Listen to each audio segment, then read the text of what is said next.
Good evening. If we could find our seat, or if there is a seat, it'd be fine. Plenty up here. Yeah. Not like Plenty in the front row. Sunday mass over here.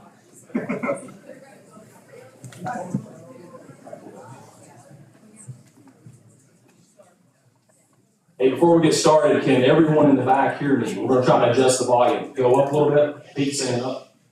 Is that good? Is that too loud? Pete, can you hear me? You guys in the back good? Welcome. Thanks for coming out tonight. Just wanted to start making sure everybody's in the right place. So this is the 2022 audit review meeting. So make sure everybody here is for that. I appreciate the turnout. Most people don't care as much about this as what looks like you are, so I appreciate you coming out.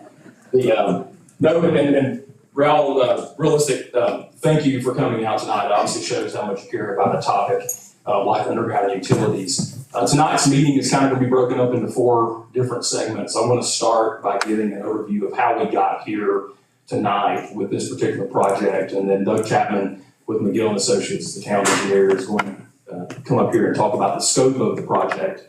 He's got a visual here to show and kind of give a little detail on the overall scope and logistical nature of the project. And then the third phase will be me sharing a financial option that we plan on presenting to the town council and that we've discussed with the town council. And then the fourth, and I'm sure that's why you're here, is a Q&A. So we're going to pass along the microphone so that this time we can have a little better job hearing than we did during the paid parking. So we do have a wireless microphone to pass. Really interested in questions. So I assume that if you're here tonight, you've got an opinion on the project. So as much as you may want to share that opinion tonight, try to phrase it in the form of a question. Not that we're not interested. Council is interested in your opinions. Phone calls, emails, and next Tuesday night. So this topic comes to the town council next Tuesday night at 6 o'clock. There will be the 3-minute public information or public comment session at the first of that meeting.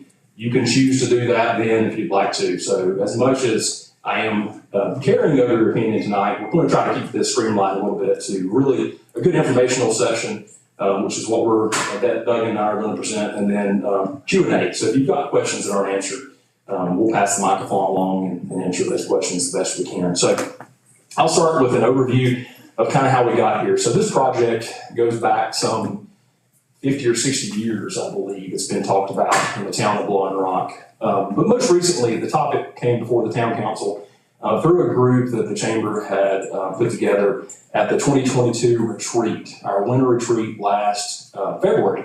The chamber had a subcommittee, I guess is the best way to put them, that presented a great detail of the project that really had not been presented before. And then at the March town council meeting, the town council voted to move forward with hiring McGill and Associates, along with RIMCO, who's the main contractor from the utility side, to put together an actual scope of the project and bid-ready documents. And so that was a $117,000 decision the council voted on to move forward. And it's about a 6 or 7 month process, I guess, to put together those bid documents, some of which you have here tonight with the visual that's behind me. Late December, we put out for bid this project along with the water and sewer and sidewalk project, the Main Street water and sewer and sidewalk project. And unfortunately, we received 1 bid back in January, and so we had to rebid it. And the second time we received the same bid. And so that bid tonight is what we're going to speak towards in relations to the actual financial side of this project and the terms. But just a brief overview of kind of how we got here tonight is really 50, 60 years ago, this conversation came up. And then periodically this would come up every so many years. There were some field trips taken, some other things taken by past managers and past councils, but really started getting pretty heavy last January with the retreat. And then this past 14, 15 months until we got to the bid process. And then tonight we're here to obviously share with you some of the information that's been accumulated during that time and allow for you all to answer questions or ask questions and for us to answer those questions. And then next Tuesday night, the 9th at 6 o'clock, the town council will hear this project and vote yay or nay or potentially table the project. So with that, I'm going to turn it over to Doug Chapman with McGill and Associates, and he can go through the scope of the project. Thank you, Shane. Just to give you an idea, the part that McGill played is we were putting together the conduit package. So RIMCO, along with Ridgelink, SkyVest, AT&T, and Spectrum, which is Charter, each decided what conduits they needed to serve their customers. So we assembled their conduit needs into a package, excuse me, to tell the contractors what conduits need to be put in what trenches at what locations and where the transformer paths would go. And that's what this is a set of plans all compiled into one map to give an idea of where that is. And that project extends from really here, the south side of the Episcopal Church at the entrance to Village Green, and runs the whole length of Main Street to the far side of the El Recon parking lot. It extends off of each street a little section to get off of Main Street. That's the extent of the project. The project's really going to be put together in two phases. And let me tell you what I mean by that. That doesn't mean that we're going to do half of it now and half of it later. The first piece is to put the underground conduits in. So in conjunction with installing the new water line, replacing the sewer line in sections, we would be digging a third trench that would have conduits in it. Some sections of these, you'll see if you looked close, there's little numbers and letters with each one. Some of those sections of conduits, duct bank has 30 or 40 conduits in it. Many of those are electric, and the rest are communications. So as part of the project to do the water and sewer, we'll dig the trench, put all the conduits in, and stub those out for the utility providers to put their wires in and connect the customers, and patch the asphalt. That's what I would call the first phase. The second phase will be for all the utility providers to come in and put the wires in, and put all the transformers in, the pedestals, and connect those to the customers.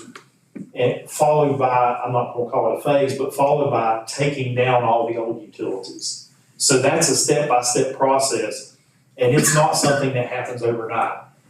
It will take several years for the whole project to transpire. But that's sort of give you an idea about how the technical part of the project goes together and how this project will be done. Once all of the duct banks are in, the water and sewer's in, then the street will be repaved. And then all of the side work will be done. And not trying to move too fast, again, we're not exactly sure, some of the questions here. As we went through this process, and again, this has been a very in-depth process. If you've been able to attend any of the council meetings or been a part of the retreats the last couple of years, we've been able to go through in great detail of this project. And again, if you have questions tonight in a few moments, we'll talk about kind of the scope and how that may lay out, or maybe the timeline, et cetera. But part of this, and I can't give the number of pages the bid document was, several hundred pages worth of information here as goes to the bid. So the unfortunate part is where we are right now from an economy standpoint, we only received one bid back for the whole project. And again, that was after 2 attempts. Iron Mountain Construction, who has done great work in this town over the last 40 years, was the contractor that put the bid in for the whole project. And we did bid the whole project as a whole. So we bid water, sewer, sidewalk, paving, and underground utilities in 5 separate divisions, and asked one contractor to bid on it. And there's a variety of reasons to do that. One, you don't want to have too many contractors working on the same project in the same area, disrupting the same thing. So it's a big project. So the water and the sewer piece and the sidewalk piece, council has already moved forward with and approved. Again, reminding everyone that may not be familiar, the water and sewer piece has been paid for through North Carolina General Assembly appropriation. So that's been a great $4.8 million gift that just really came to us. And so that's been a part of the beginning stages of this project. So where we are now is that we've got this bid in hand. So we have a bid of $6.4 million. So that's the number, and that's to be looked at in 2 phases. So phase number 1 is a $4 million phase, and phase number 2 is a $2.4 million phase. And so kind of breaking down a little bit of what that entails, going into what Doug shared with you without going into great detail here. Trenching and patching was $2.8 million. The conduit itself is $650,000, and then there's some miscellaneous engineering, et cetera, and then there's a little bit of soft cost with the actual utility providers. That makes up the $4 million. And it's $4,085,000, so it's a little rough. It's a round number. The second phase, the most of the 2.4 is going towards the utility providers themselves. And so there's a great deal of cost there for setting transformers and pulling lines, et cetera. So the majority of the 2.4 in phase 2 goes to the utility providers. So As we look at this project, again, $6.4 million project broken up into two phases. So we'll say the $4 million phase and the $2.4 million phase. So as council heard these numbers, our job as staff is to come up with what makes sense on the financial side. So how can you look at this? So the typical way of doing a project is going and receiving maybe installment loan, financing at a bank, that type of typical thing. There's an issue here because there's not collateral associated with this project. So we're digging a trench and putting conduit in. So it's not building a building. So typically when you build a house, the house acts as collateral. So when we started looking at this, we knew up front one of the key pieces is that we've got to be able to provide some type of collateral to offset $6.4 million.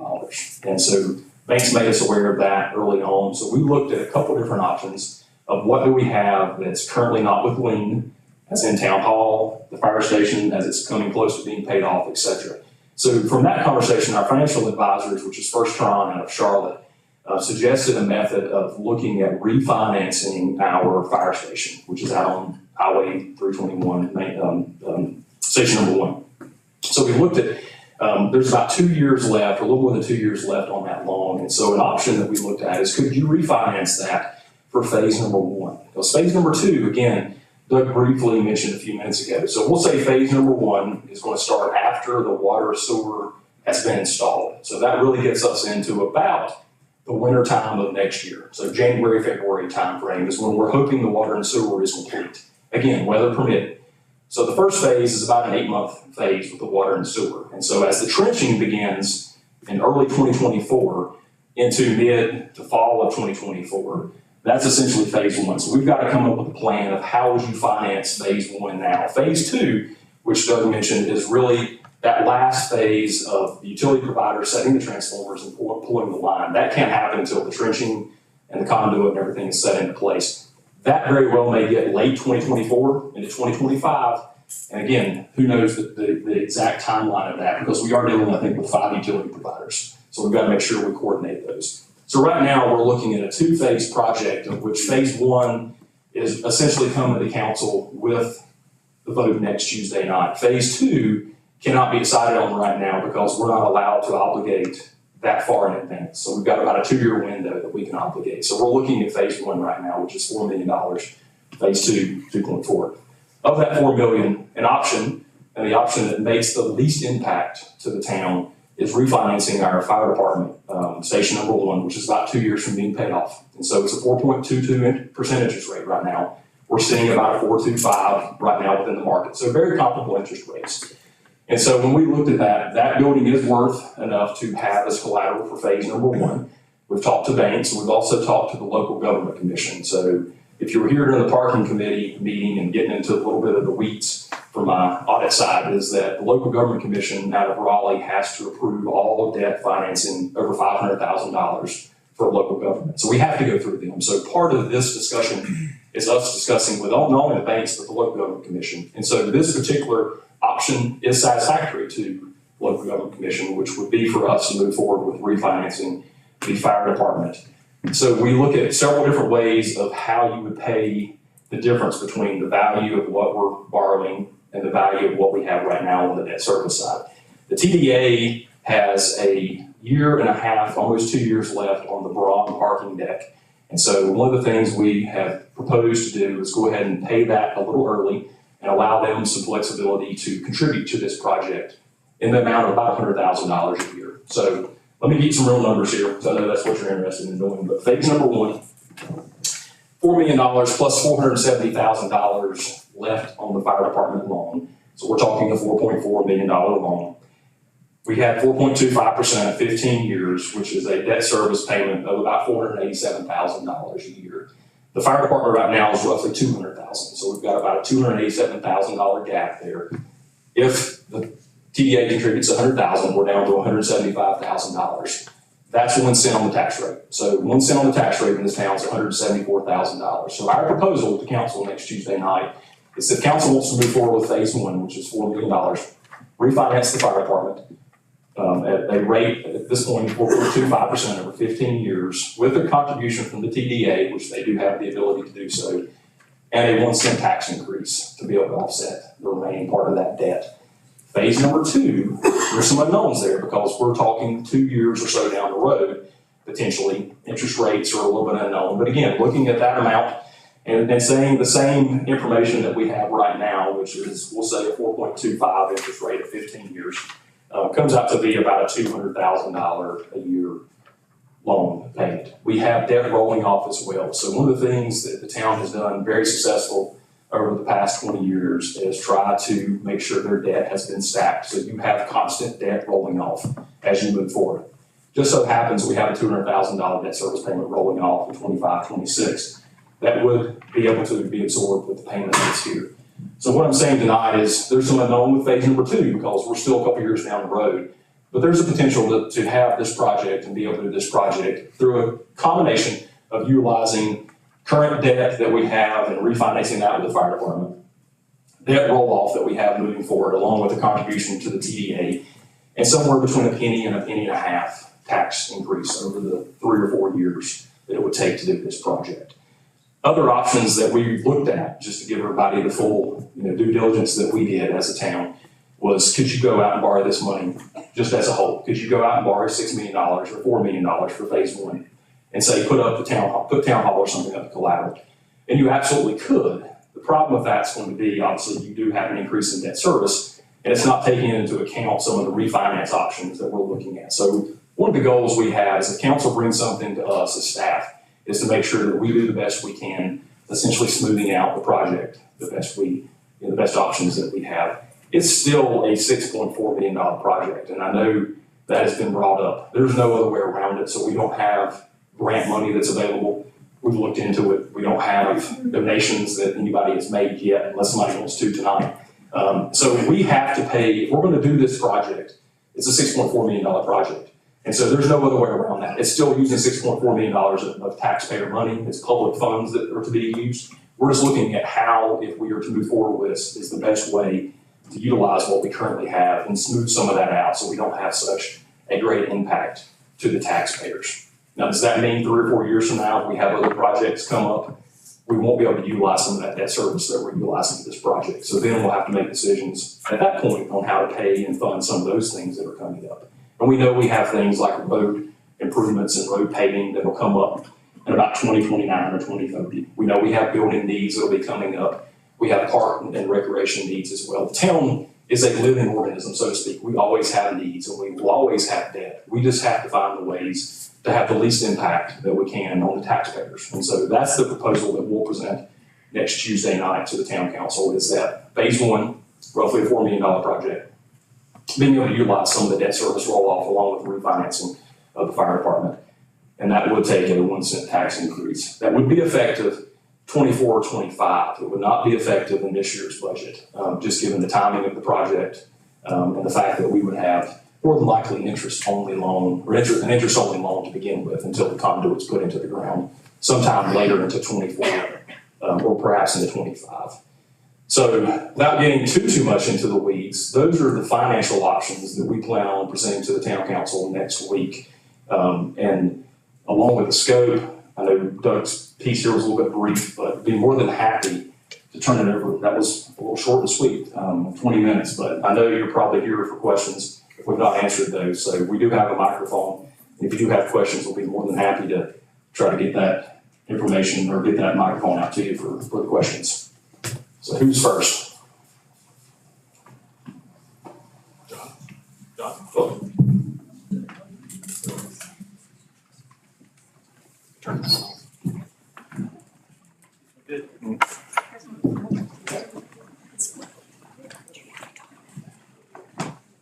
Thanks. Oops. How does this? Hello. That's by design, John.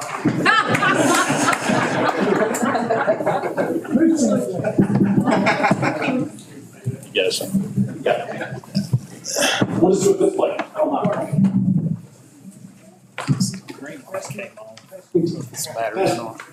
Can you hear me? Yeah. Okay. First of all, my name is John Aldridge. I'm a property owner, taxpayer, voter in Blowing Rock. And I have 3 questions, Shane, and But I'll be brief.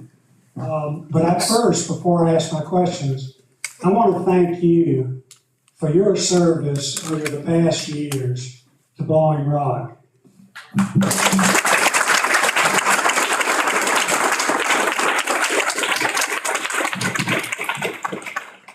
You have done. I'm not through. I think it was a three. Hello.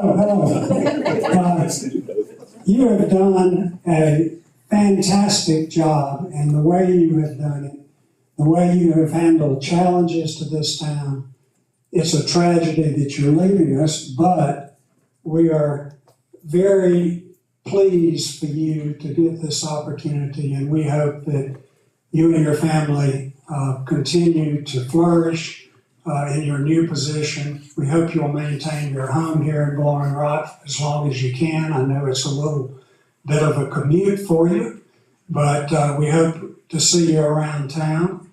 And I also want to thank the town staff, McGill, the consultants, William Brinker. I don't think William is here tonight, but the task force that worked for over a year pulling information together on this project. These people worked pro bono, spent countless hours making sure that we had accurate information for this project. I've been here only 22 years, but when I came, everybody was talking about when are we going to bury the damn utilities, and that was 22 years ago. So at least we've got all of the information, and I want to thank the utilities, AT&T, Spectrum, Brimco, all of the people that worked with us to pull this together. So based on that, I want to ask you that if the council approves this, based on your knowledge and what we know now, and I know there are uncertainties in the future, but based on your knowledge, do you think that if the council approves it, this will adversely impact the ability of the town to meet its future responsibilities, to maintain current infrastructure, to expand our infrastructure as needed, or to meet other priorities that may come up in the future? Is that question one? One. Short. So, is it on? Okay, we might switch back and forth. A lot of the questions tonight I will answer with generics because I'm not going to give necessary opinions, but I'll give professional opinion. The town, whether it's faced with this project or faced with a new police station or a fire station or whether, whatever the case may be, the town has to make the decision whether or not they want to move forward with the project based on the information that's before them. And so our town council obviously has been well versed on this project. The state of North Carolina, I mentioned LUC earlier, is a tremendous big brother, so to speak, that everything that comes before them in the terms of debt has to have some revenue source of some type associated with it. And so they don't want to see a project come before them or debt come before them for $2 million, $20 million that doesn't have a clear defined, does that keep going off? You have to turn yours off and on. Hang on. Turn yours off and on. Okay. Technical difficulty. I was saying, so anytime a town or a county or any local government takes out debt, there has to be a financial piece that's associated with that. So you look at it, number one, normally with looking at property taxes and seeing what's your property tax rate.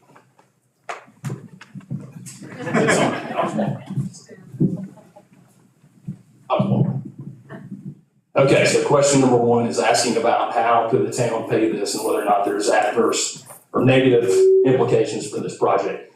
The answer is no. There's no negative impacts for this project other than what the council's willing to vote for and what the council's willing to fund or afford, essentially. How about A lot of times that when you look at any type of debt or if you look at any type of project, because our revenue is diversified, but the biggest piece of our revenue is still property taxes.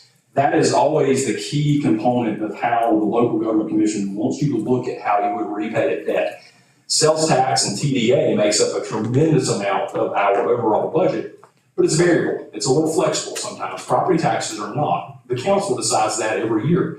We're going through the budget process right now, and council's going to decide to move forward with the 23-24 budget that may or may not have a tax increase associated with it. So to answer the question generically is that the towns and the counties of North Carolina are allowed to taxate citizens up to $1.50 per 100. Our tax rate is 37 cents. That's set forth by the town council.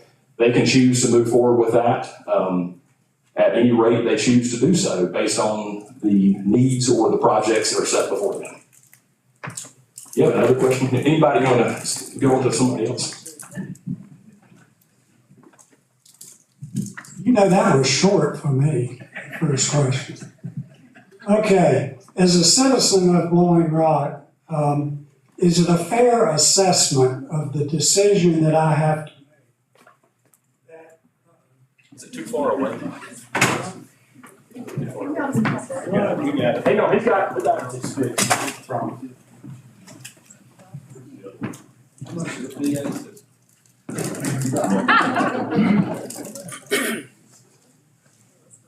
Maybe it timed out. Time's up, John.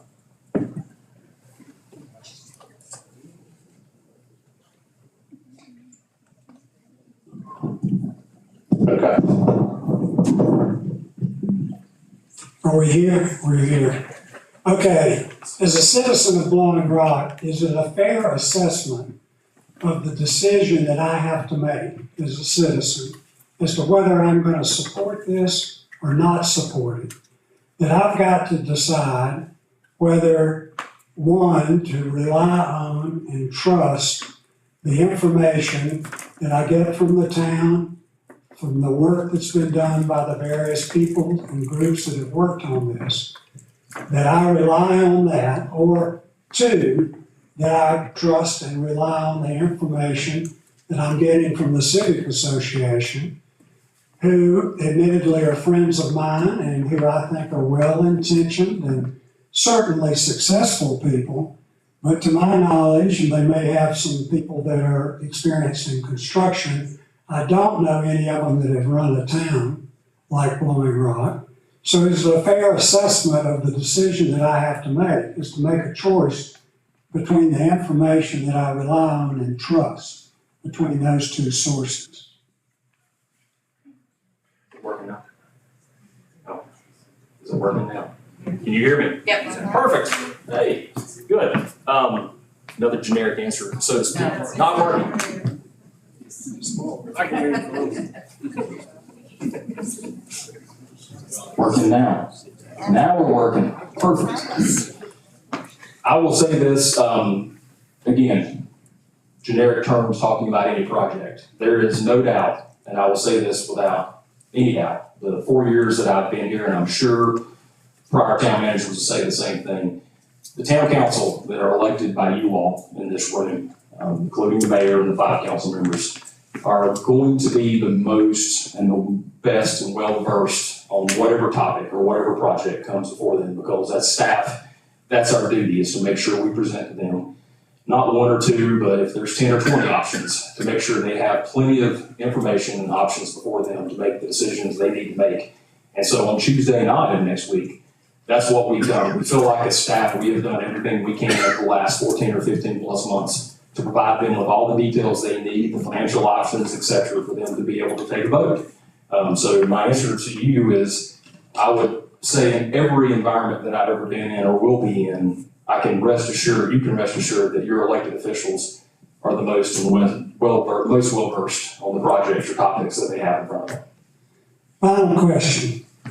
Taxes. I heard somebody being concerned about taxes. We're all concerned about taxes. It's my understanding and belief that Blowing Rock has one of the lowest tax rates of any town in western North Carolina. That's my understanding. That is a strong indicator to me, as someone trying to make this decision. It's a strong indicator that in the past, at least, our town has done a pretty darn good job meeting its responsibilities and still keeping our tax rate among the lowest in western North Carolina. So my final question, you'll be happy to hear, is do you know of anything or any reason, if the council approves this, do you know of anything or any reason that would prevent our town government from continuing to meet its responsibilities and at the same time continuing to keep our taxes among the lowest in western North Carolina? So my answer to that question would be, my job is to present a budget to the town council, which we're gonna do here in the next 10 days. And that budget does not necessarily include projects, but includes your operational needs, the supplies, the materials that are needed to operate the town, the labor force, what I feel like is needed and an adequate COLA for our employees or additional benefits that are needed. And so my primary focus is always to make sure that budget provides the needs to be able to operate the town as efficiently as what I think this town is operated. Outside of that, projects like this project is looked at as a case-by-case basis. And again, looking at how do you fund a project like this. Several different options have been talked about. I presented a couple of those to you. One option includes a tax increase of 1 cent along with refinancing some of the other projects or the other debt that we have. What that does mean is that moving forward, if other projects come before us, before the town, there's gonna have to be decisions made on those just as well. And those may include debt roll-off or refinancing, or they could include tax increases with it. And so that's an ongoing thing. There's nothing that's going to stop the town from operating or being able to meet its needs at all. There's very few towns in North Carolina that would even be considered in financial trouble. North Carolina does a fantastic job of keeping their towns and counties in great financial stability, and this town is one of the best in western North Carolina. So our tax rate is 37 cents, Boone is at 36. Others around us are in the upper 30s or the 40s or the 50s.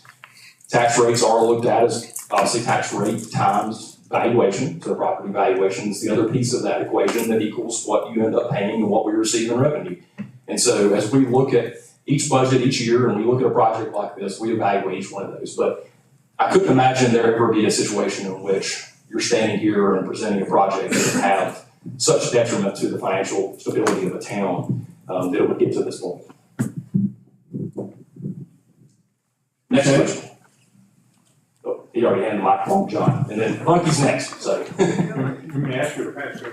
Did you have a question, John? Yeah, I do. Okay, go ahead, John, and we'll go to Monkey next. Being a contractor, what happens if we hit some unforeseen problem in the sewer? Where does that money come from? Because we always have overruns in almost every project we do. So I'll answer it if Doug wants to chime in. So when we bid projects, we bid them at a fixed cost. So the contractor assumes a great deal of liability there for things like rock and et cetera. And so there are obviously always change order opportunities, but that doesn't mean the town has to approve those change orders. And so part of this project, and I think it's fair to say, the contractor did take great consideration with the cost number that he gave, included the unknown that's down there. This trench is a decently, wide and deep trench that has to go down the middle of Main Street, blowing rock, and there's no doubt there's going to be some rock and some other things that are found in the midst of that project. But we do have a fixed cost contract, so there isn't an option for a variable rock clause or anything of that nature. That's within the contractor's liability portion. Is that fair to say, Ian? And there's also a contingency. Yeah, we do have a contingency. We always operate with a contingency of around 5 or 10%. It's kind of the norm that we operate here. It does allow for some of those overruns to take place. Bucky? I'm Bucky Dr. Grant, and I've been here since 1948, roughly 75 years. And for most of that, I never noticed the power lines until about 2 years ago when people started talking about it. Now, I think burying them is a wonderful idea. It will make things much prettier. It'll make the town look much nicer. But I've got to ask, why are we not addressing some of the other critical needs? We've all seen water lines break.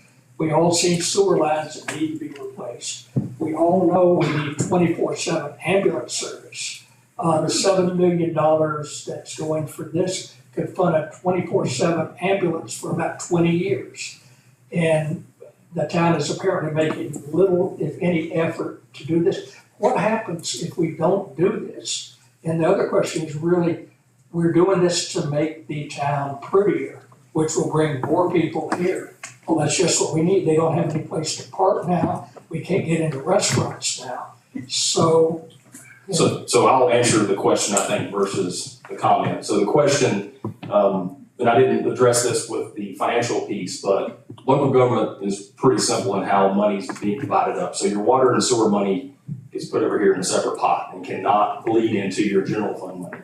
And so anything we collect in water and sewer rates have to stay separate from the general fund. So when you're talking town needs, and we talk about water and sewer and streets, there's a dividing line there. So water and sewer is off here to the right within a pot of money that we collect through water and sewer rates. And we set those rates each year as part of the budget. That's how we address needs, and we're doing that right now with obviously the Main Street project and the sewer, soon to be coming up, upgrades at the water plant and the sewer plant that are in works right now, lift station, et cetera. So there's a plan over here that's been put forth. AMI meters have been approved and they're getting ready to be installed. On this left side over here is the general fund side. So take this, everything else kind of falls over here. Streets and parks and all the things that go along with that. Parking enforcement, et cetera. All the operational needs of the town comes over here. Labor force, et cetera, is over here. When town council obviously sits down each year, we go through the budget process, we look at the retreat. These are the priorities they have to set forth. And so I think to answer the question, it is again for staff to present to council a very detailed plan or a very detailed set of needs that are out there that are a presentation to council for them to be able to set forth the priorities as we move forward. And this project began last year as part of the retreat process and has gotten us to tonight. As a follow-up to that, can you explain why it's the number one priority? So this is a want though, and it's not a need. Next question. I was just gonna ask.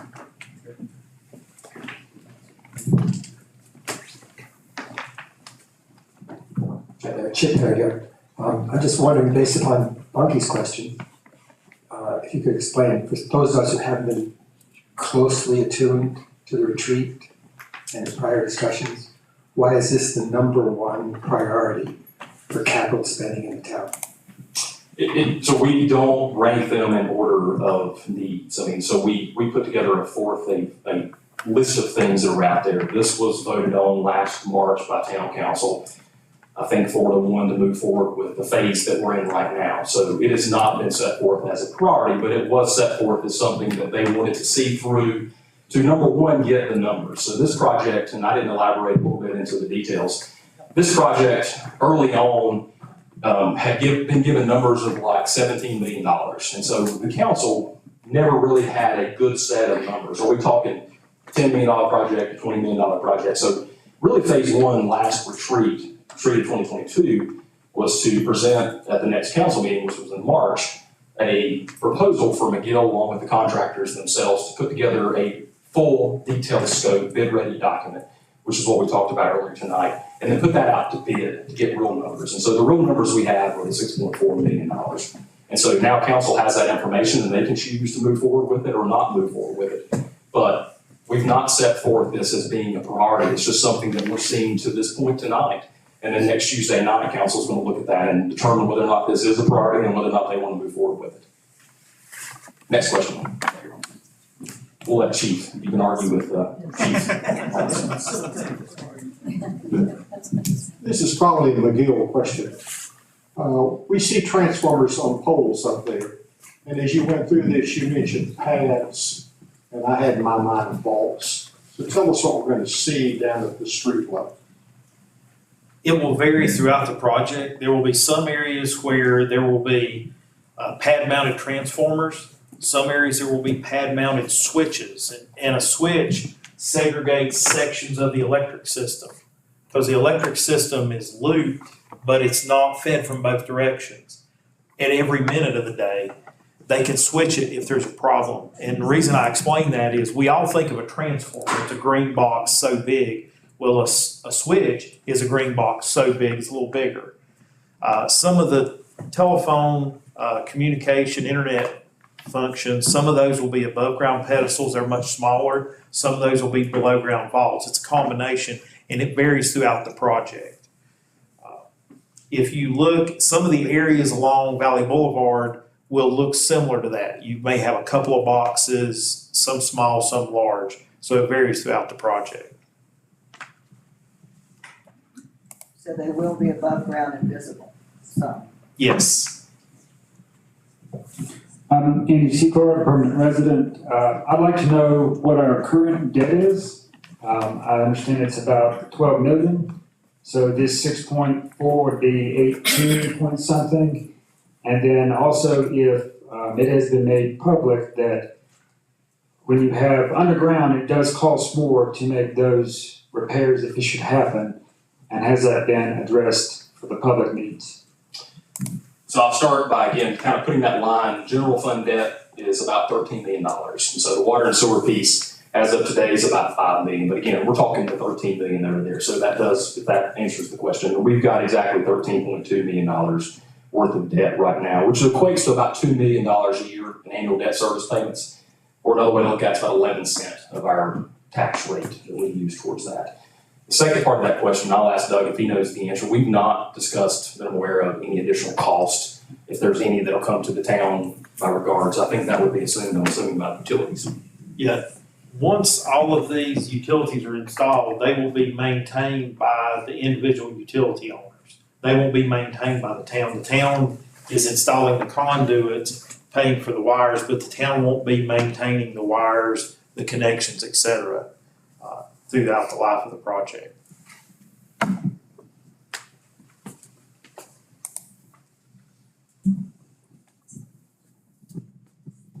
I'm Laura Cheek, a permanent resident, and I've been told that these, I guess transformers will be put in what is now available parking spaces. And is that true? And if it is true, how many parking spaces will we lose? In some locations, that's true. In most locations, that's not true. So I believe there's an estimated 6 parking spaces total throughout Main Street that will be lost as part of the project.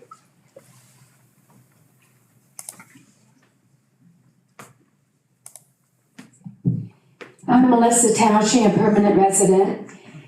I actually have several questions for you, Shane, but first of all, you said it's going to be 1 cent on the tax increase for phase 1. What is the total tax increase for the entire phase of the project?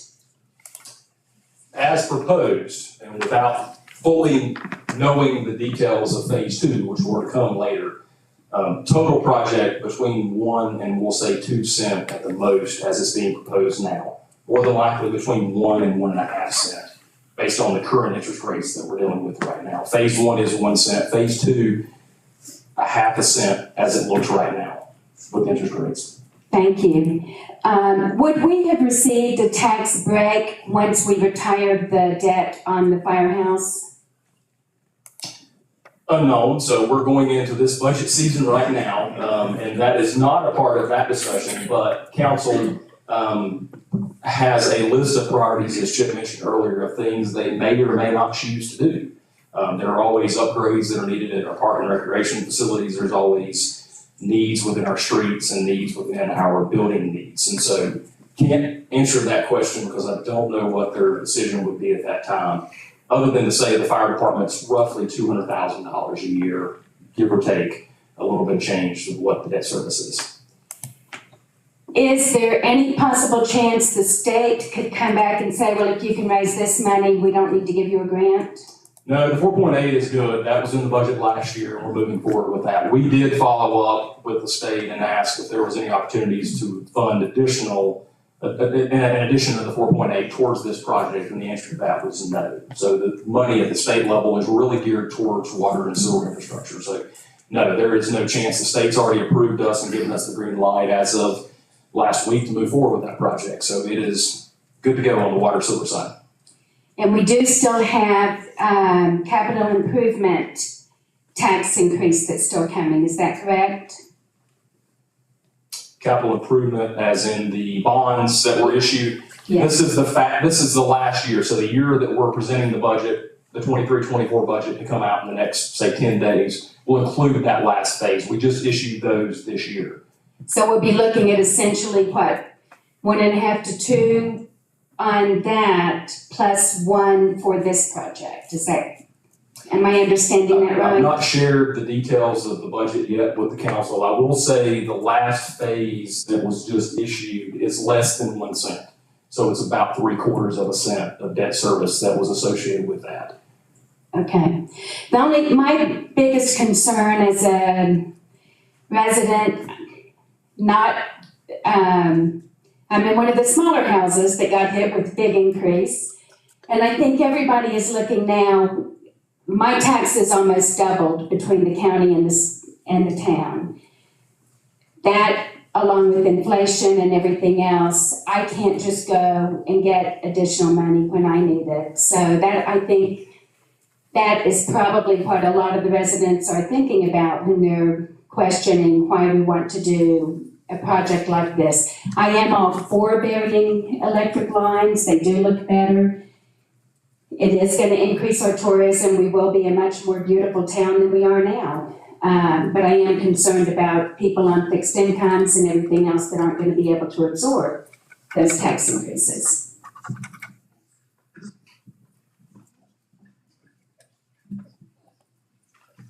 Try to limit the questions to just the question if you can. Hi, I am Chris Testori, also a permanent resident, and I have a residential short-term rental. You said that we have about 18 million after this in debt. What is typical for a town this size? No typical, so I will say that North Carolina puts together something called a legal debt margin. So they utilize your tax base to tell you what you can borrow at the maximum, of which no town will ever hit that. Ours is $85 million, that's a true number. So they say in North Carolina, you can't borrow more than 8% of your tax value. So ours is over $6 billion, and so that's kind of where that number comes in as part of that equation. So our general fund debt right now is at 13.3 million. If you borrow, obviously 6.4 would be close to $20 million. How does that compare? It varies. You have towns of our size that have more, you have towns of our size that have less. And so it just depends on. It's pretty normal. It is not abnormal, no, it is not. Okay, so the second question is, I'm not getting the timing on the project. And this is, I'm all for this project, I'll be honest, in case anyone's wondering. Probably not, but. So say I own a house right there and it's a rental. Like, what is gonna be the disruption to my life?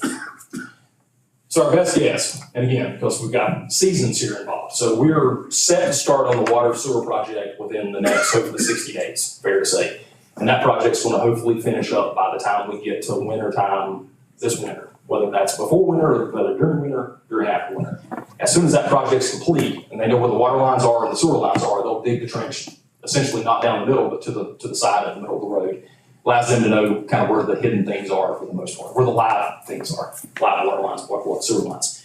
That expectation, I'm not sure, do you have a time frame? I think 6 months is give or take what I've been told or less of the trenching itself, putting the conduit in and setting the plates, paving things back. And so we're really talking a 23 into a 24 season for that part of it. After that, there is some unknown because we are dealing with utility providers. And so I think based on our past history with 321, Blue Ridge Electric and some others are a little bit more responsive in getting out, getting things done pretty quickly.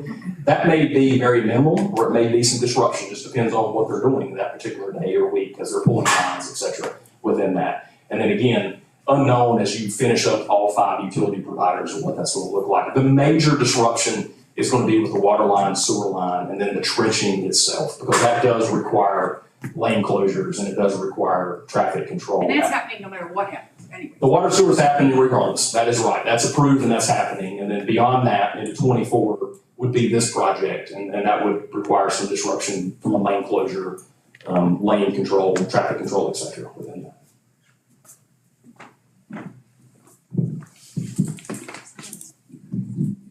So I think somebody asked about the parking places and also the transformers. My name's Chelsea Garrett, sorry.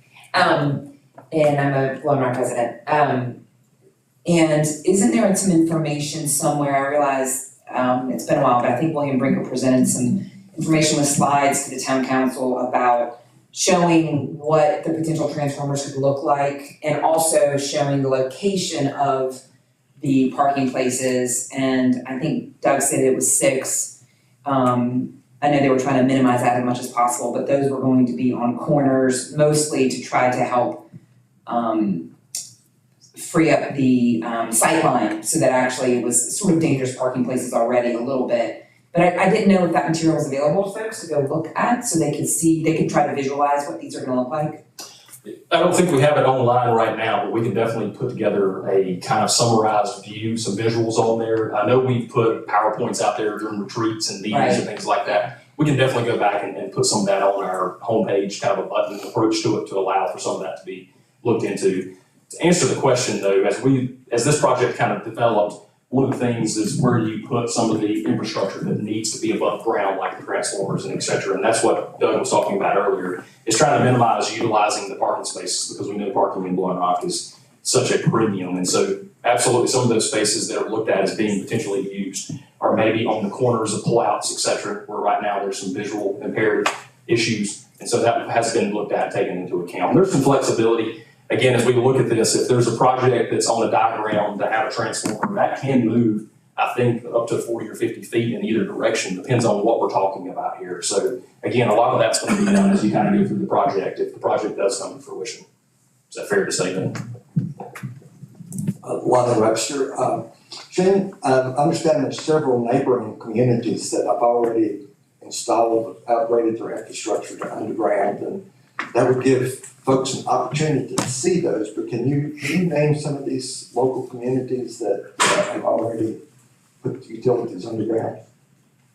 Yeah, so every community that has done, so not every community has obviously done this, but there's communities that have done things differently. Some have moved lines from one street to a back street, which we don't have that option. That was discussed, and we didn't go into that with the scope, but one of the things that was presented as we went into this project was, do we have the option of essentially moving the power lines off Main Street to a back street? We don't really have a back street, so to speak, in this town. So we have a Wallingford ability to an extent, a lot of private property there. We don't have on the other side. So in east versus west, we don't have that option. Other towns like West Jefferson, Boone have moved them from one street to another.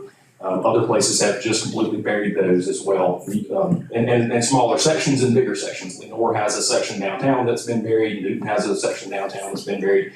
I'm probably forgetting some things. I've not been a part of the past. Sparta has been, yeah. So there's been different projects among different areas, and it looks at different things. It's looked at different things. Some have been funded as part of a streetscape project. Some have been funded through different various interests within those areas. Some have private money that's been put into it. So there's a whole different, there's not one town that's like another town, is I guess that's the way to put it. Hi, my name's Tom Gruber. My wife and I own property on Main Street and have a number of retail tenants. My question is, the retail merchants on Main Street, will they be able to remain open during this work? Yes, I'll let Doug answer. Yes, you would expect those who have been here through streetscape projects where we tore out sidewalks and put in pavers, curb and gutter, it'll be less disruptive than that. Most of the work will take place between the curb lines.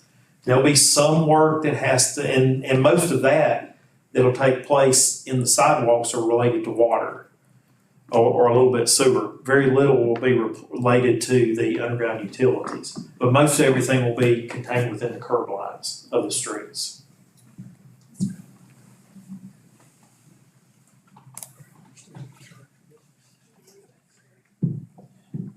I'm Greg Tarbutton. I'm one of the partners at Chitola, so I'm definitely concerned about property taxes. But that being said, I've got 3 questions. The first one is, aren't underground utilities much more reliable than what we have above ground as far as maintenance, care, and things along those lines?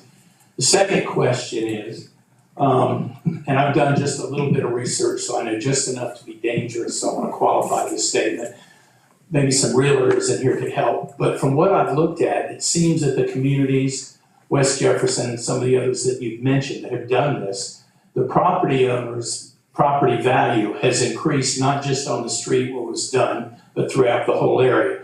So I'm wondering about that. And the last one, Shane, I don't expect y'all to be able to answer, but I would appreciate it if you take it to council. I've heard a lot about taxes, okay?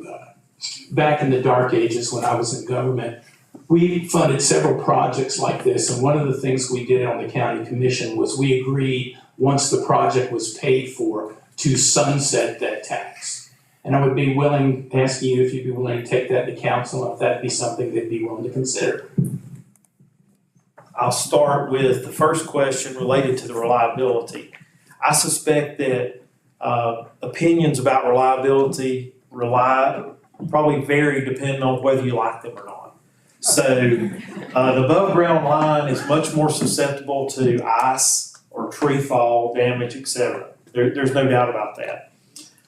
Buried wires will typically have a shorter life than exposed wires, except for when they're in conduits. So these wires will be installed in conduits encased in concrete. So they're not going to be hit by a contractor with a shovel, and they're going to be protected. And so the life of the wire should be good because they won't be directly buried. And they should be better protected from ice, from trees, wind, it's a windy day, etc. Let's see, second question. That was based on the value. Oh, yeah. So from a value standpoint, there is no magic formula to be able to put together with this project. So early on, one of the things that we looked into is there the ability to put together a return on this investment, so to speak, which you can do with a building or you can do with certain things. There's not a magic formula that we can come up with that puts a return on the investment. I know that the town of Blowing Rock has a number of things like that, from the beauty that we provide in landscaping and flowers and the natural beauty we provide out there. So that second question can't be answered with a number other than I think most people would say, would it look better if you had power lines underground versus not underground? I think most people say that probably it would. It's a cost number and it's a cost factor here, and we can't provide that return on that investment number. We don't know what that would be, unfortunately. And the third question, I think council probably heard, so. Doug's got one more. I want to provide, and I try not to provide opinions, but I want to give you some information on question number 2.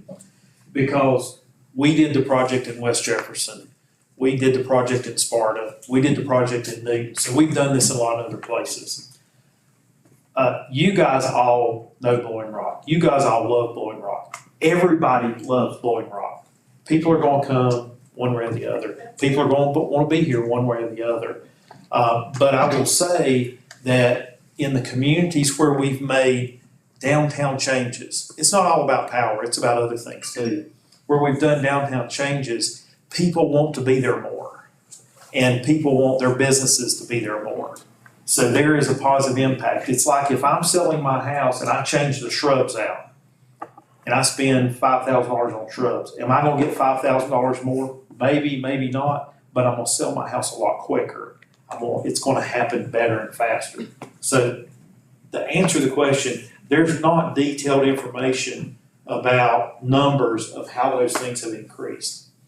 But I can tell you in all those communities, things happen more after their downtowns have been improved.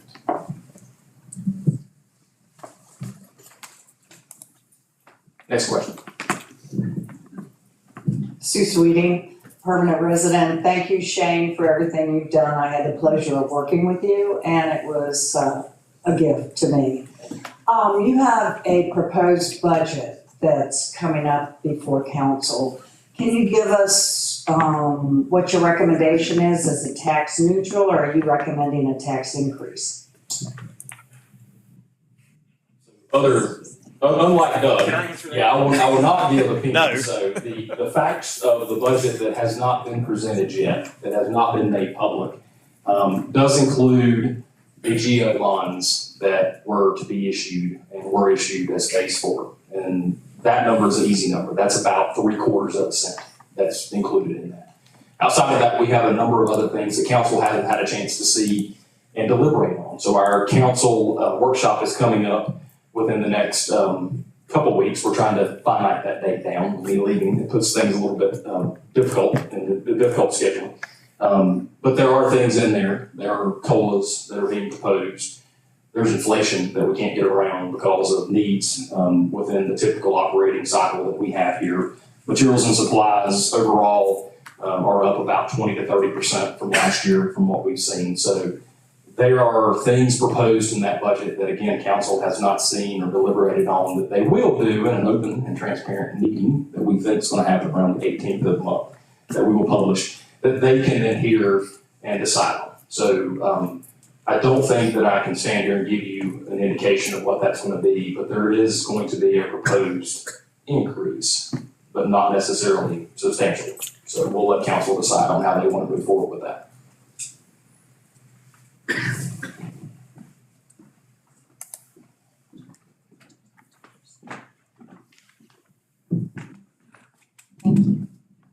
I'm Gina Harwood, and I am going to definitely embarrass my husband. I like a sale, and to me, my understanding is part of the reason that this is being considered is because the road's gonna be open anyway, is that right? Or is that just something, since the street's gonna be dug out, won't it be a little less expensive, or will it? So anytime you do a project, obviously there's a certain amount of disruption, there's a certain amount of things that go into it. So part of the early on, I think, conversations that were had, especially with the subcommittee, is that now's the time to do it. We heard that a lot, now's the time to do it. There is a cost savings in there with things like the paving back of the road. So obviously if you're just paving it back once, you don't have to go and do it again if you were to do it at another time. This is a third trench, and I want to make sure everybody does understand that. And that was not necessarily clearly discussed early on, is that we have a water trench and a sewer trench and a power and utility trench. And so this is going to be done in a separate trench. So it's not saving on the trenching that's going to be taking place, but it's within the same project. So maybe there's less disruption, or maybe there's an additional ability there to move forward with the project because of the fact that you're already within the construction.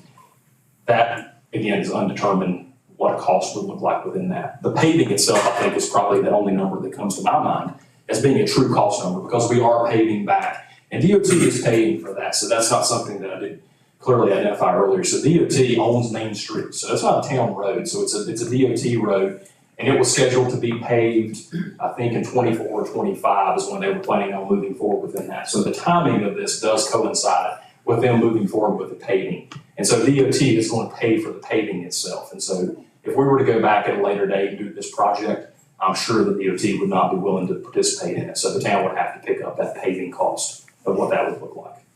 I've got one more short one. Didn't several years ago, wasn't there a tax increase that the taxpayers voted on around bonds or something like that?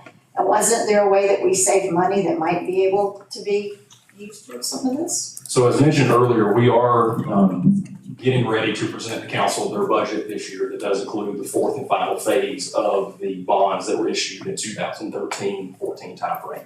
And that was about a $13 million bond package that was proposed at the time as a 10-cent tax increase, and voters did vote on that. To date, we have put about 5.5 to 6 cents of that 10 cent into what those bonds ultimately cost us. At the time we looked at it, I think the interest rates were proposed at maybe 5%. If I recall correctly, and we've seen better interest rates obviously than that. We've seen interest rates in the ones in the last year and a half as well. So there has been a cost savings on that 10 cent.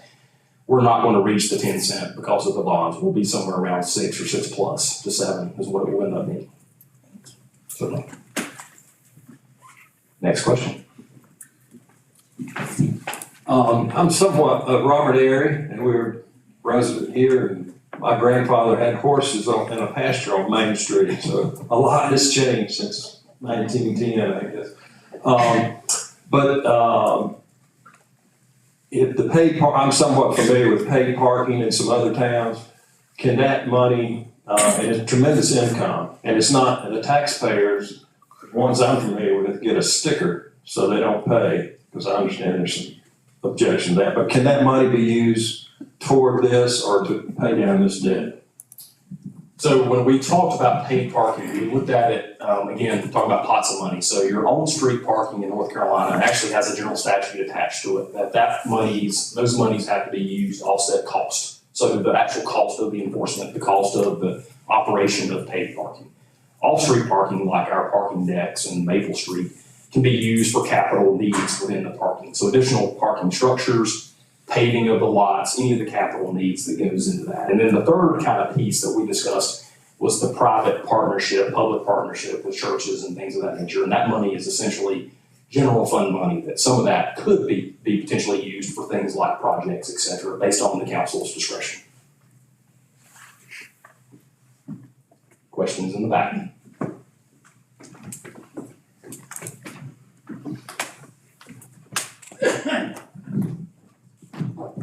Laura Chick again. My question is, given the fact that I think most of the residents in Blowing Rock are very concerned about the need for 24/7 ambulance service. I understand one of the other communities in Watauga County has gone ahead and implemented their own ambulance service without relying on the county commissioners. If this project is approved, in your opinion, would that restrict the funding available or the will of the council to increase taxes to provide us with ambulance service? So I will never speak to the will of the council, so that is up to the council themselves to speak to the will of the council. The ambulance service, unfortunately, in my 4 years here, was something that I was hoping to accomplish and be able to have a check mark beside of that the county commissioners were able to move forward with providing the 24/7 ambulance service, and that's not happened to date. Beach Mountain is an entity within the town or within the Watauga County area that has decided to move forward with funding that ambulance that is stationed there at a tune of about $500,000 a year. That offer has been presented to this town council, and it's a difficult decision to make because, again, like with this project, you're dealing with taxpayer funds that are being collected at the county level now for this particular procedure or for this particular need. And so that's part of that discussion. So I can't speak on behalf of the council. Again, I spoke earlier to Mr. Aldridge that asked the question about would this project be a detriment or be would not able for the town to move forward with other things? And the answer there is it's after this decision of the council. They set the tax rate. And so there are places that decide not to go revenue neutral when there's revow, there's places that do, and there's places in between. So it really is up to the town council's decision to move forward with any of these projects. And that's one of those that have to be decided each year at a very high price tag. Other questions? One more. Dr. Payne. Two quickies. Will there be a charge to the businesses along Main Street to hook up to the underground utilities? And two, is there gonna be blasting if you hit rock?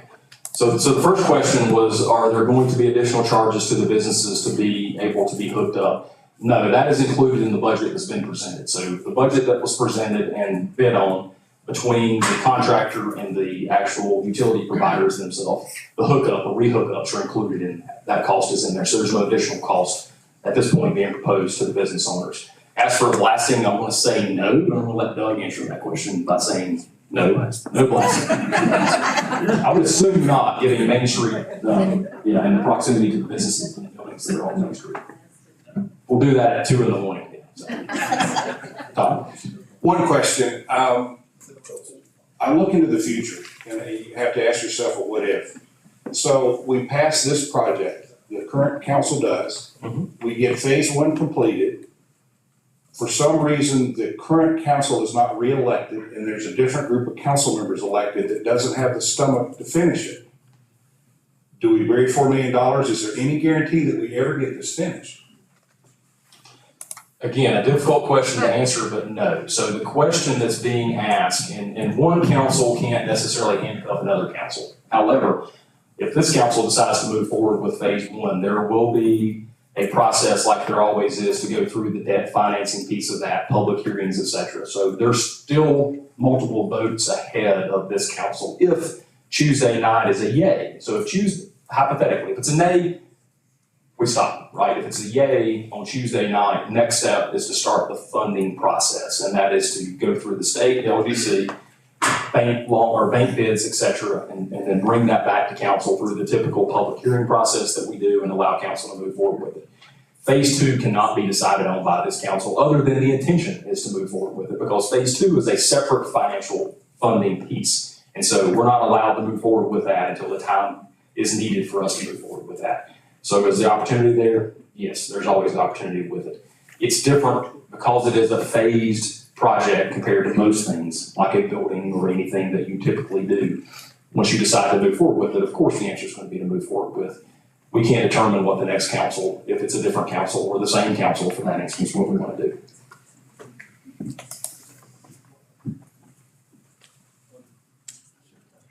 One quick one, so maybe, Robert Area again. Does that conduit, Doug, I guess, goes all the way into existing panels? So it will be ready to pull wire when y'all, when the conduit people leave? I want to go back and semi-answer the earlier question from Dr. Devant. If I remember correctly, there's only 15 customers who their electric service will be changed. Because even though we're talking about wires on Main Street, and even though Shane mentioned the fact that there's not a back street to run wires overhead, most of the structures on Main Street are fed from behind. The lines on Main Street, the electric lines, are main power lines that feed through town.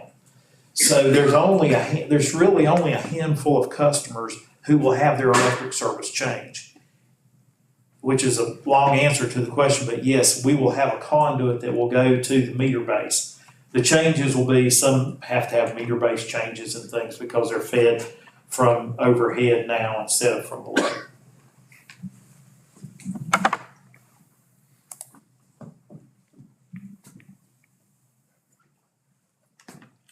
Any more questions?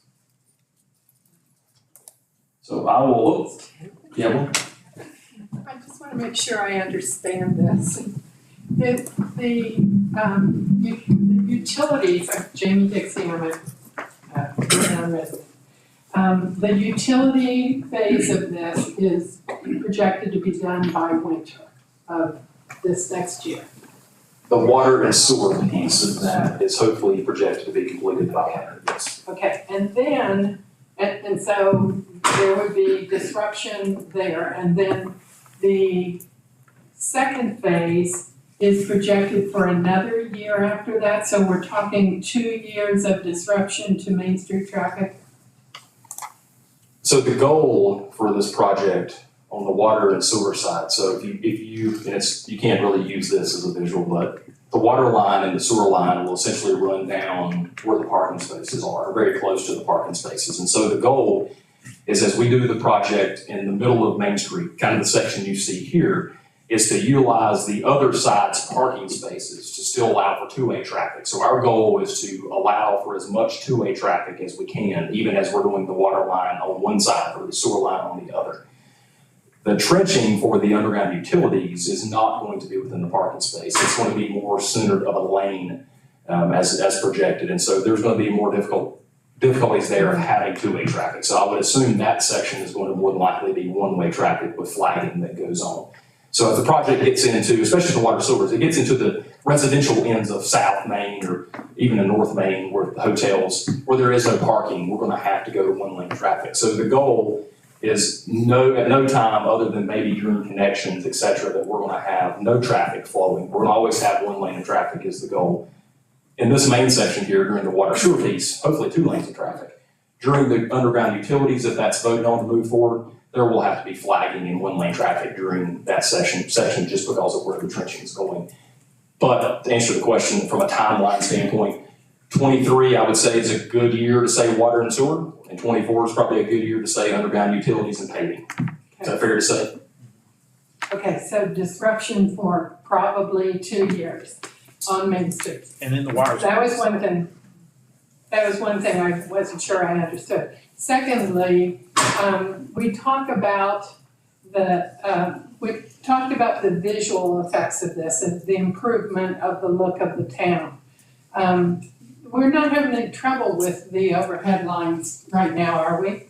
I mean, so do I understand that this is a beautification project as opposed to something that is improving the service, that we need improvement in the service? Is that true? I think you could say to Doug's question or answer earlier is that there is going to be a stability factor putting them underground that maybe doesn't exist right now. But no, we do have wonderful utility providers within the town now. So that is not a consistent problem. The other side of that is it going to be an enhancement? The answer is yes to the project. Okay, so the alternative to doing this project is just not doing this project and having the overhead utilities we have right now, right? Correct. Okay, great, thank you.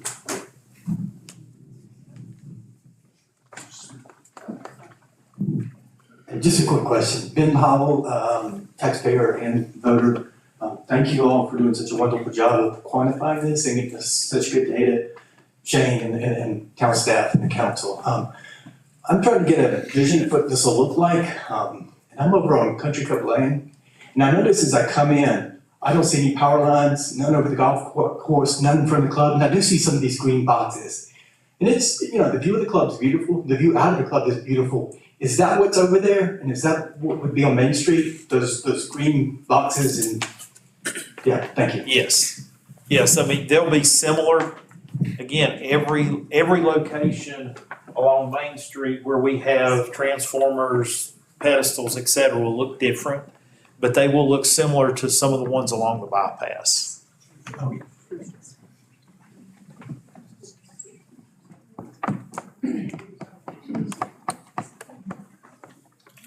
If we don't have any further questions, one, I will say as I started this, thank you for coming out tonight. Similar to the parking meeting, a full house, I think it shows that people in the town of Longmont care and they want to be informed and be a part of this decision.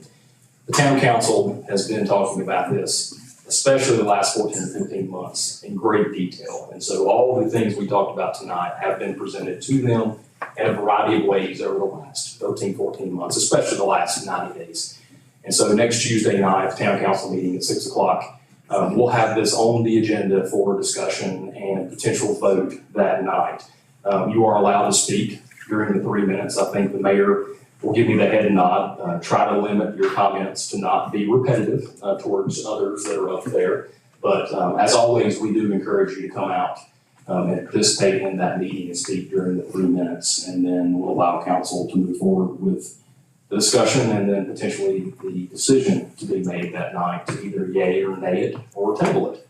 And so, again, I just appreciate you all coming out tonight and being respectful and understanding the process and asking good questions. I have been asked to remind everyone, if I'm getting this correct, that the town's birthday picnic is this Sunday at the Vant Field from 3 o'clock to 6 o'clock. And if there's rain, it's going to be in here, right? Is that fair to say? So please all come out and bring food. That's a weird thing to show me there, but That's the sign. So that being said, as we finish up, if anybody does want to stick around for the second hour of this to talk about the budget or the audit, we'll be more than happy to do so. Thanks for coming.